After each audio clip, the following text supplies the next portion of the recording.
हम लोग खास करके इस समय अरुणाचल में जिस प्रकार का माहौल डैम के नाम पे डंडोरा भाजपा सरकार के द्वारा पीटा जा रहा है, इसको देखते हुए अरुणाचल में हर एक लोग बहुत ही मायूस है। क्योंकि जिस प्रकार से बोलिन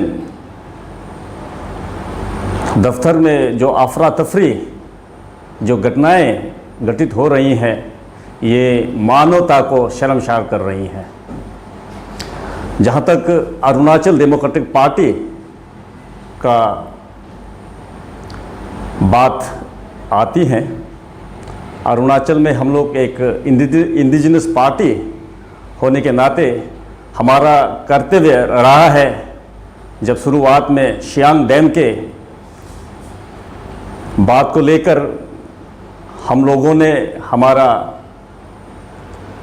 प्रेसिडेंट माननीय तामी पांगु साहब के अगुवाई में, किपा नातुंग हमारा सेक्रेटरी जनरल के अगुवाई में हम लोग बोलिन 4 महीने पहले गए थे और हम लोग ने बोलिन में हम लोग देशी साहब से मुलाकात किया और हमारा जो विचार है अरुणाचल डेमोक्रेटिक पार्टी का, तो उनके साथ हमने उनके दफ्तर में हमने साझा किया।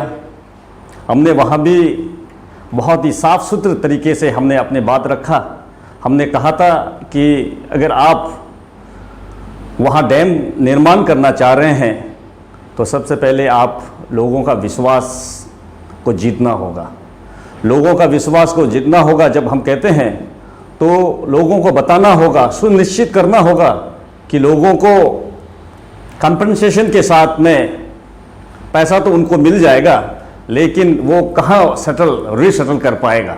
इसके लिए एलोकेशन दिखाने के लिए हम लोग ने वहाँ में हमारा विचार, हमारा प्रेसिडेंट, हमारा सेक्रेटरी की अगुवाई में हम लोग ने विचारों को वहाँ साझा किया। और हमने भी अपील किया हमारा बोलिन डीसी साहब को कि ये बातें एडीपी की बातें आप सरकार तक पहुँचाएँ। आपने देखा कि रिसेंट वायरल वीडियो में जो डेवलपमेंट हुआ है, चिंता सिंह एक औरत वुमेन को धक्का मुक्की में मारते हुए एयरपोर्ट, और सोशल मीडिया में काफ़ी चर्चित भी है। इसमें आप क्या रिएक्शन है, और मंत्री ने जो किया है उनके बारे में आप क्या रिएक्शन देना चाहते हैं? देखिए, ये बहुत ही एक दुखदाई नज़ारा हम जब भी हम अपना मोबाइल हम देखते हैं तो वो नज़ारा निरंतर चल रही हैं। और इसको एडीपी पार्टी एक राजनीति तरीके से उसको देख नहीं रहा। उनका चश्मा, हम लोग चश्मा का नंबर बदल नहीं रहा। लेकिन जिस प्रकार से जो मंत्री हैं, जिनको उनके लोगों ने उनको नेता चुना है, इस दिन के लिए उन लोगों ने नेता चुना नहीं है उनको। और जैसे कि भाजपा का जो मंत्री है, वो भाजपा का जो चेहरे हैं उनको वो बेनकाब कर रहे हैं। और जिस प्रकार का सहानुभूति लोगों के ऊपर जताना चाहिए, लेकिन ऐसा नहीं करके ये एक अबला नारी पर अपना हाथ इस प्रकार से वार कर रहे हैं, जो जगजारी हो रही हैं और सबको शर्मसार कर रहे हैं, मानवता को शर्मसार कर रही हैं। और हमको लगता है, एडीपी पार्टी को लगता है कि ये इस मंत्री पद के लिए लायक नहीं है, उनको स्टेप डाउन करना चाहिए। और इसका जिम्मेवारी हमारा राज्य का मुख्यमंत्री पेमा खांडू को लेना चाहिए। और अभी जो हो रहा है यहाँ में, जो एनएचपीसी का जो ड्रिलिंग मशीन वगैरह आ रहा है, प्रोटेस्ट हो रहा है, ब्रिजेज जला रहा है, और वहाँ में जो डेवलपमेंट हो रहा है, एक पॉलिटिकल पार्टी के हिसाब से आप क्या कमेंट करना चाहेंगे? देखिए, हम पहले दिन से ही एडीपी पार्टी अपना क्लियर स्टैंड वहाँ रख रहे हैं। हम लोग डेवलपमेंट क्षेत्र के लिए, कोई भी सरकार क्यों ना हो, प्रदेश के लिए अगर आप डेवलप करना चाह रहे हैं तो हम लोग ज़रूर इसको नकार नहीं रहे हैं। लेकिन जिस प्रकार से आप बिना जानकारी दिए हुए, बिना बताए हुए, लोगों को विश्वास में नहीं लाते हुए आप कोई भी मशीन लेके आएंगे, रातों रात आपका जो आप अपना मनमानी जो अपना जो सरकार जो है मनमानी करना चाह रहे हैं, ये बहुत ही दुर्भाग्य है। और एक बात कहना चाहेंगे कि मंत्री ने कल का एक प्रेस स्टेटमेंट में ये कहा कि उन्होंने जो धक्का मुक्की में औरत को ठेला या जो भी किया मैंने किया वो एक सेल्फ डिफेंस में किया, 1 नंबर। 2 नंबर बात है कि इस प्रोजेक्ट को लेकर 70% पब्लिक जो है डैम का पक्ष में है और 30% है पक्ष में नहीं है। इनमें आपको क्या राय रहेगा? देखिए, धक्का मुक्की का जो वीडियो है आप जग जाहिर हो चुके हैं और उसको आप उनको आप नकाब नहीं पहना सकते, क्योंकि जितने भी लोग वीडियो यहाँ वायरल हो रहे हैं उनको लोगों ने देखा, बहुत ही बारीकी से उनको देखा। और जिस प्रकार से सेल्फ डिफेंस का जब आप बात करते हैं तो हम लोग देख रहे हैं उस वीडियो में वो जो महिला है वो उनके मंत्री साहब के आगे आगे चल रही हैं, ना उन्होंने उनको देखा भी नहीं है, लेकिन वो पीछे से इस प्रकार से उन्होंने वार किया। ये बहुत ही शर्मसार कर रही हैं। साथ में जिस प्रकार से आप पूछ रहे हैं 70% 30%, देखिए अगर मेरा ज़मीन है तो मैं 1% भी अगर होता हूँ तो मैं अपने ज़मीन के लिए मैं आवाज़ ज़रूर करूँगा। तो लोगों को आवाज़ को दबाना, लोगों का आवाज़ को गोदने की कोशिश करना, ये कहाँ का डेमोक्रेसी है? हम हिंदुस्तान में रह रहे हैं, ऐसा नहीं है कि हम चाइना में हैं और कहीं कम्युनिस्ट कंट्री में है, ऐसा नहीं है।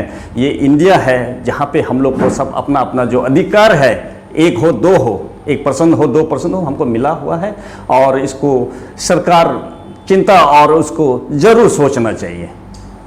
आने वाले दिन में एडीपी क्या सरकार का साथ काम करेंगे या एंटी डैम प्रोटेस्टर का साथ आप लोग कुछ ऐसे कुछ आप लोग का काम कुछ प्रोग्राम्स बनाएंगे आपने? देखिए, अभी जैसे कि हमने आपको कहा है कि सरकार, कोई भी सरकार हो प्रदेश में, जब कोई भी डेवलपमेंट का कार्य वो लोग करते हैं, हम लोग उनको ज़रूर समर्थन करते हैं। ऐसा नहीं है कि हम अपोजिशन पार्टी में हैं, हम अलग पार्टी में हैं तो हमारा ये नहीं है कि हम अपना प्रदेश को, अपना देश को हम लोग तरक्की करता हुआ नहीं देखना चाहेंगे। हम लोग ज़रूर हम लोग ज़रूर उनका सपोर्ट ज़रूर करेंगे, लेकिन जब आप पब्लिक को ज़बरदस्त करेंगे, पब्लिक को अपना मनमानी, अपनी जो ताकत है उनको आप दिखाएंगे, तो हम लोग एडीपी पार्टी बर्दाश्त करने वाले नहीं हैं।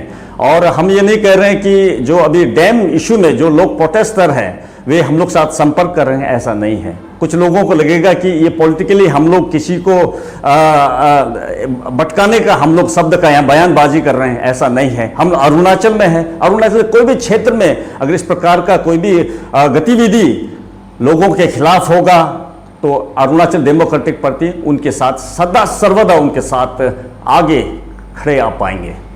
अभी आप सिर्फ आपका तो एक प्रेस स्टेटमेंट ही है पूरा इशू में, क्या आप लोग फिजिकली वहाँ जाएंगे, जायजा लेंगे, पब्लिक का साथ बातें करेंगे, ऐसा कुछ आप लोग का पास मन में विचार है क्या आप लोग का पार्टी का? देखिए, इसके लिए हम लोग कुछ रणनीतियाँ हम लोग बनाएंगे, आपके माध्यम से हम अरुणाचल के समस्त लोगों को बताएं। ये जो है, ये मसला जो है, अगर बहुत ही रोक टोक नहीं करते हुए मानवता के कल्याण के लिए ये भाजपा सरकार निरंतर अपने गतिशील को बढ़ाते रहेंगे तो हम लोग यकीनन हम लोग ग्राउंड पे जाएंगे, हम लोग उन तमाम लोगों से मिलेंगे जो इस समय पीड़ित है, जो दुखदाई है, जो रो रहे हैं, जो आवाज़ बुलंद कर रहे हैं। और हम समझ रहे हैं कि एडीपी पार्टी, हमारा अगुवाई माननीय तामी पांगु साहब और किपा नातोंग साहब के अगुवाई में हम लोग घटनास्थल पर जाएंगे और वहाँ हम निरीक्षण करेंगे।